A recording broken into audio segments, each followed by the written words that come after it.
The Hyde Contour Scraper, it is an indispensable tool for doing detailed surface preparation like what you'd find on furniture, paneled doors or cabinets, windows, you name it. If it has details and it needs to be scraped, the Hyde Contour Scraper is the tool. And Hyde actually has two different scrapers on the market. You can see the differences here. This is the regular tried and true contour scraper, and this is the heat-safe long neck contour scraper. Same handle, same rubber grip. The difference here is that this is a longer metal shaft so that it is safe to use along with heat guns. Now, both scrapers come with 6 changeable double-sided blades, so there's actually 12 different scraping edges you can use. Pop these blades into the included plastic case for transport or storage. Now, both contour scrapers have a quick release lever system to change your blade. So inside the handle is this lever right here. When you pull that up, it releases the blade, and you can now pull this blade up, turn it 90 degrees, and it comes off. You can now rotate this blade around if you're going to be using the other side, or you can change out the blade completely.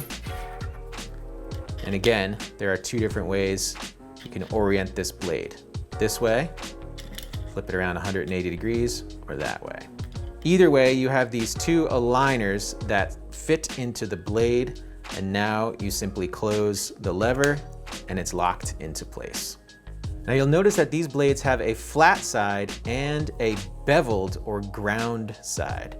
Both contour scrapers are designed for this ground or beveled edge to be facing away from the handle. So when you install, you want your beveled edge facing away from the handle. The flat side should be facing toward the handle, and that's because this tool is designed to scrape paint while pulling it toward your body, which gives you much more control than pushing it away while scraping. So again, you want the flat side of the blade facing down towards the handle, and you want to pull it toward your body when scraping. Now, these stainless steel blades can be sharpened again and again. So if your blade is flat or has a convex shape, you would use a flat stone, of course, on either edge. And you only ever sharpen the beveled side. You don't want to ever sharpen this flat side here. So beveled side down when you're sharpening. And if you're sharpening a concave blade, you would want to use a round file for that. And again, bevel side down and sharpen against that file. Last but not least, if your blades get beyond the point of just needing a sharpening, you can always pick up a complete pack of replacement blades. These are tool number 10461. Thanks for choosing Hyde Tools. If you have any questions about our contour scrapers, please leave them in the comments below, and we will do our best to get back to you as soon as possible.